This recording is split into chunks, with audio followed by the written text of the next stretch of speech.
everyone, I'm due for another mini review section, and I've decided to do 4 books this time. I like to condense these reviews just because I don't like boring people, so I decided to just grab some books that I finished reading and talk about them. This is We All Looked Up by Tommy Wallach, and this is about 4 teenagers who are trying to live out their lives because they finally realize that there is this, I believe it's an asteroid that is about to hit Earth and kill 66.6% of people on Earth. So everything just starts to crumble and Earth becomes chaotic, and they only have about 6 weeks to live, and we're in the viewpoints of the athlete, the overachiever, the slut, and the slacker. I thought it was really interesting. The writing is actually really good. There were some good points in there, but I felt like there needed to be a running storyline. Like, I know I'm used to like survival stories about, you know, apocalyptic places and stuff, but this one I just felt like it was more like a coming of age story and what it means to be human and to realize that your life is going to end so soon. So these are these teenagers who are just trying to figure that out, and ultimately I was a little bored. But I felt like the athlete was this amazingly good and sweet boy, but he didn't have a lot of backbone. So he goes through that entire storyline. And then there was the slacker who annoyed me so much because he kept saying yo every single time he would talk to his friends. I couldn't really grasp what he was talking about because he is going through some issues with his best friend who is suicidal. And then there's the overachiever who was she was trying to live her life in a way that didn't have her parents' control because her parents are very controlling. I thought that part was really good, but I wanted more from it. And lastly, the slut, which is really weird to say on camera. It was shaming, and I don't know, like her story was the most interesting to me. I thought the love triangle that appeared out of nowhere was the most interesting part, but you obviously can predict what will happen because it's not that hard to guess. I thought it was okay, but the ending, I was just like, that's it? Oh, did something like happen? I don't know if it was I don't know if that ending was actually what it was supposed to be, or is it supposed to be open-ended? I don't even know. But I gave this one a 3 out of 5. All the Bright Places by Jennifer Niven. I'm sorry, I said that already in my other video. But please let me know if you know how to pronounce her name. I am sorry if I butchered it. Okay, this one follows a story with Violet and Fitch, and he is this, he's kind of a loner, he's kind of, he keeps himself, a lot of popular guys like beat up on him and bully him. I thought those parts were very like sad, and the fact is he's very distraught and he's mentally ill. The fact that we're in his brain, I was trying to like understand. He was very, I don't know, he's trying to always run away from his problems, and I felt like his journey was kind of, I don't know, it was just really depressing, and I didn't know what to expect.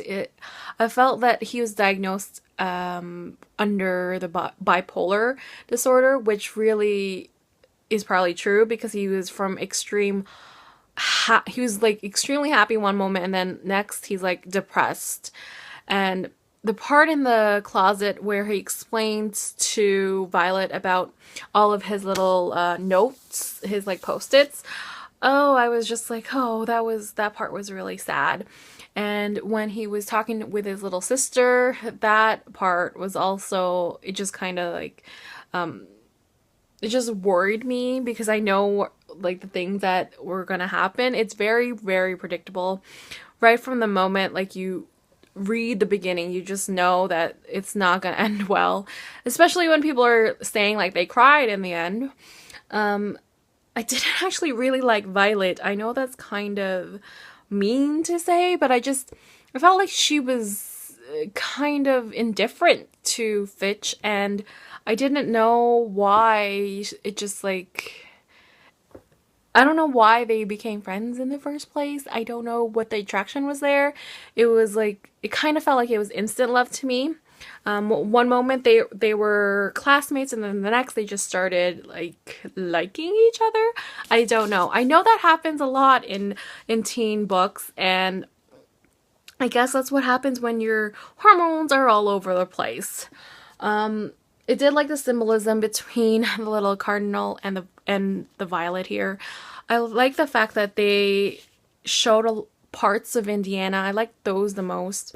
The beginning was really dragging, and the middle as well, but the ending really made up for it, and this is why I gave it a 2 instead of a 1, just because the ending pulled up the story. It is really sad, but I didn't cry. It's one of those stories where I believe that people will either love it or hate it, and I felt like I was a black sheep. Cress by Marissa Meyer. This one, what can I say without spoiling anything? I will just say my thoughts about it. I will not say anything about the plot. But the first thing that I have to say is that we are introduced to Cress, who is in a satellite. That's all I could really say. And she is this type of character that I want to say is a damsel in distress. She felt like she was always having to be rescued. Definitely a damsel, because sometimes I wanted to be like, stop crying. But at the same time, it's probably because she was so isolated and didn't have a lot of social skills. I felt that pairing her with Thorn, whom I loved, Captain Thorn he's just so cute.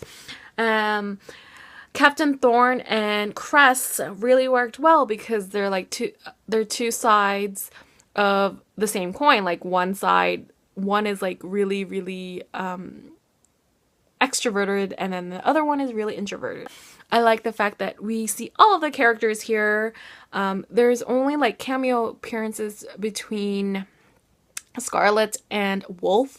Cinder, Kai, Aiko, they're all in here, and I just love this series.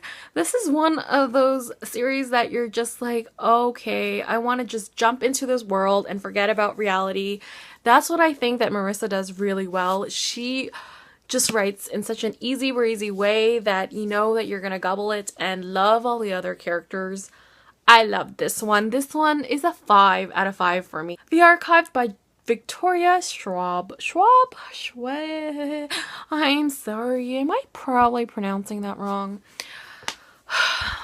What can I say about this one? This is about a girl who realizes she is part of this society where she sees spirits. And her job is to bring them back from Earth to the other side. And when I felt that it wasn't original because I read a series like this, it is Meg Habit's The Mediator series. That's essentially what she does as well.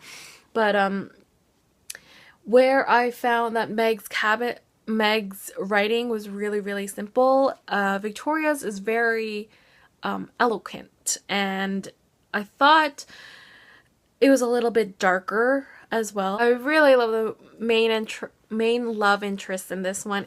He's just so cute. You learn to love him a lot more, and the fact that he's really annoying at times, it just makes it really even more adorable because you know that she gets annoyed by him. I love those kind of romances where the girl is actually really annoyed and she eventually starts to like him. I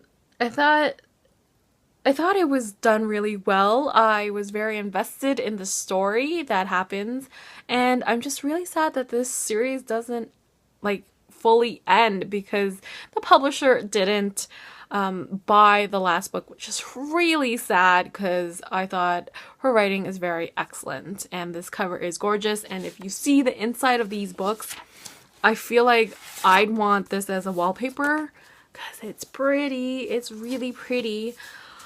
But other than the prettiness, the story is what matters. I gave this one a 4 out of 5. And that is it for me. Oh my god, my throat is burning from talking so much.